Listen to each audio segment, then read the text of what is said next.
Walk into a wealthy Filipino home and listen carefully.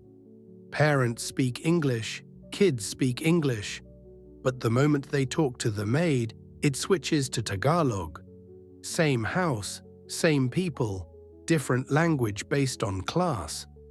That's not just bilingualism, that's a class system hidden in plain sight. But look closer, and it reveals something deeper. The way class in the Philippines is quietly encoded in language. A pattern shaped by colonial history, social hierarchy, and long-standing ideas about power and status. Let me paint the picture. It's a Sunday morning in a gated subdivision in Makati or Alabang. A family is having breakfast. The father asks his son in English, "How was your exam yesterday?" The son replies, "It was difficult, but I think I did well." The mother reminds her daughter, "Don't forget your piano lessons this afternoon." Fluent, casual, effortless English. Then the helper walks in to refill the coffee. The mother switches. "Pakidala yung kape." The reply comes in Tagalog, "Opo, ma'am." Moments later, the family resumes speaking English, as if nothing happened. For many Filipinos, especially those who grew up in this environment, this feels normal. It's familiar. It's routine. But that routine didn't emerge by accident. In the Philippines, language is more than communication. It functions as social currency. Fluent English, especially with a neutral or Americanized accent, often signals access to elite private schools, international exposure, and higher socioeconomic status. Meanwhile, limited English fluency, or a heavier Filipino accent, is often associated, fairly or unfairly, with public schooling or lower economic background. Language becomes a marker, not just of education, but of class. This pattern has historical roots. When the United States colonized the Philippines in 1898, one of its earliest structural reforms was the public education system, conducted in English. American teachers, known as the Thomasites, were sent across the archipelago. English was framed as the language of progress, modernity, and opportunity. Over time, English fluency became tied to upward mobility. By the early 20th century, the educated elite spoke English. Those without access to education primarily spoke local languages.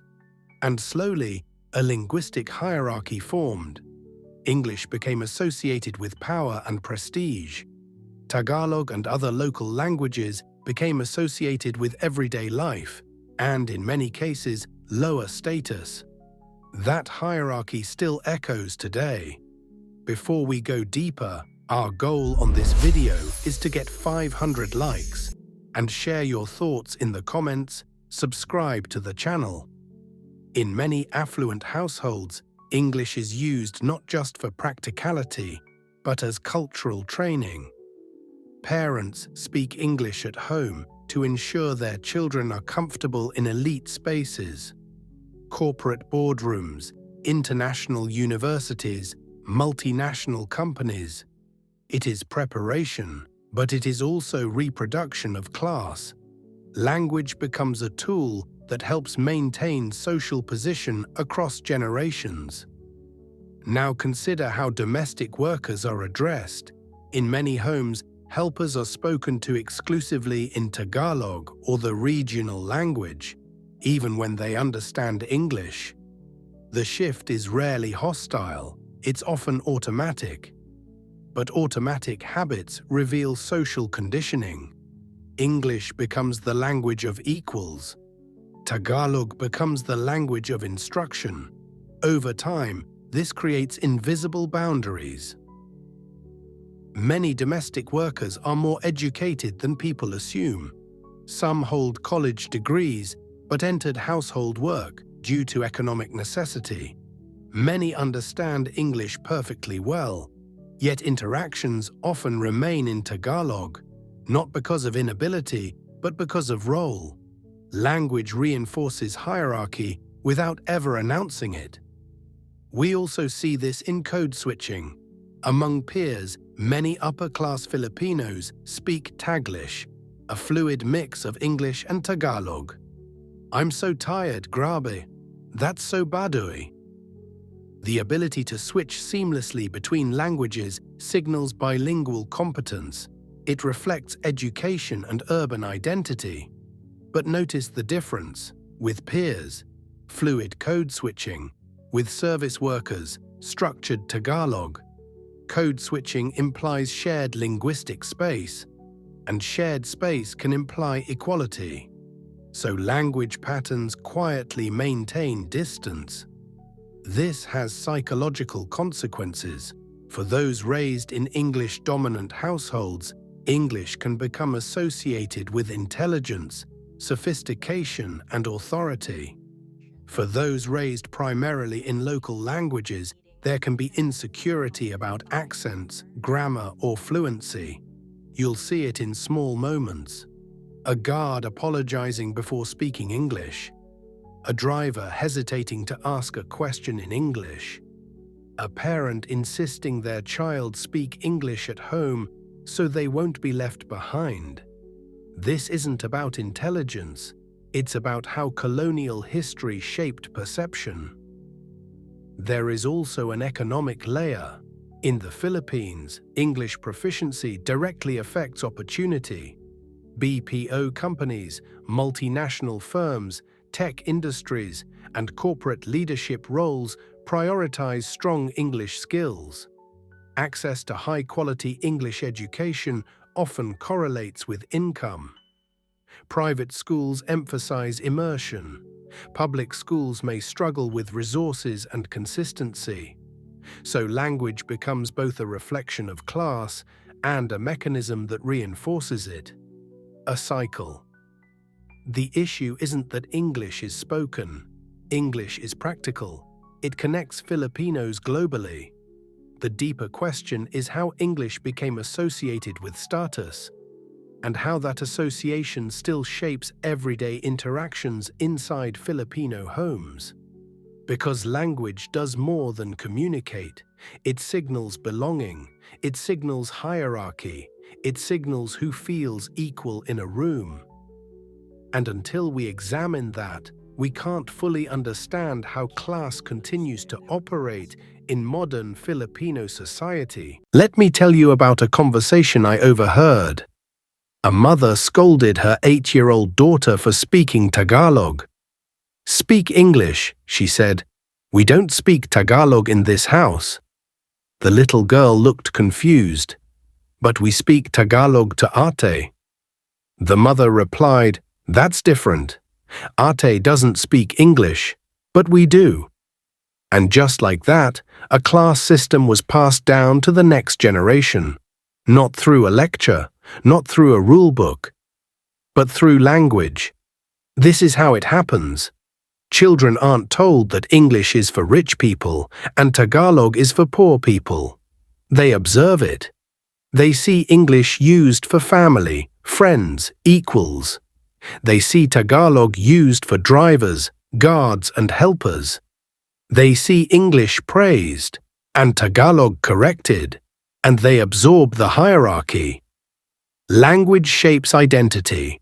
When you're taught that your native language is inferior, you don't just reject the language. You start rejecting parts of yourself, your culture, your history, your community. That's how you get wealthy Filipinos who can barely speak Tagalog fluently. They understand it, but they can't express complex thoughts in it. Their inner voice is English. Their education is English. Their humor, their arguments, their dreams, English. When they speak Tagalog, it sounds hesitant, broken, foreign, and society celebrates this. We call them Conyo. What used to be an insult has become a status badge. Being Conyo now signals privilege. You're so elite, you don't even speak your own language properly. And here's the tragedy. Many of these same people proudly post about Filipino pride, Filipino food, Filipino culture, Filipino identity, but they can't read Filipino literature in its original language. They can't debate politics deeply in Tagalog. They can't connect fully with the majority of Filipinos who aren't fluent in English. Their identity becomes curated, filtered through English. That's a cultural loss. Now let's talk about resentment. The working class sees this hierarchy. They feel it. When a wealthy employer speaks English to them, it can feel like a reminder, I'm above you. When that same employer switches to Tagalog, it can feel patronizing. I'm lowering myself to your level. No matter the language, the power imbalance remains. Because the problem isn't vocabulary, it's class. Language is just the tool that maintains it. There is a generational shift happening. Some younger Filipinos are trying to speak more Tagalog at home. Some are raising bilingual kids without ranking one language above the other. Some are questioning their parents' choices. But it's inconsistent. English still dominates elite spaces, because English still equals opportunity, jobs, schools, global mobility, and that's the economic trap. English fluency leads to higher income. Private schools produce fluent English speakers. Fluent English speakers access better jobs. The cycle continues. Language becomes inherited privilege. Now look at the diaspora. In Dubai, Singapore, Hong Kong, English is the language of work. But Tagalog is the language of solidarity. Filipino workers speak English to employers, and Tagalog to each other. Abroad, Tagalog creates community.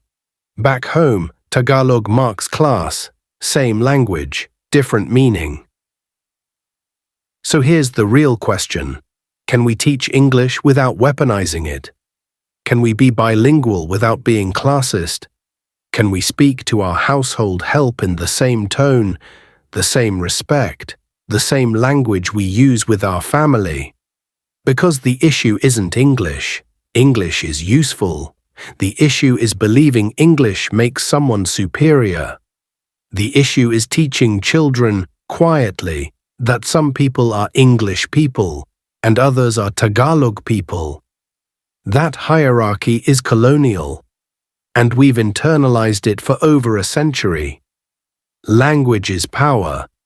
In the Philippines, English became the language of power. But it doesn't have to stay that way.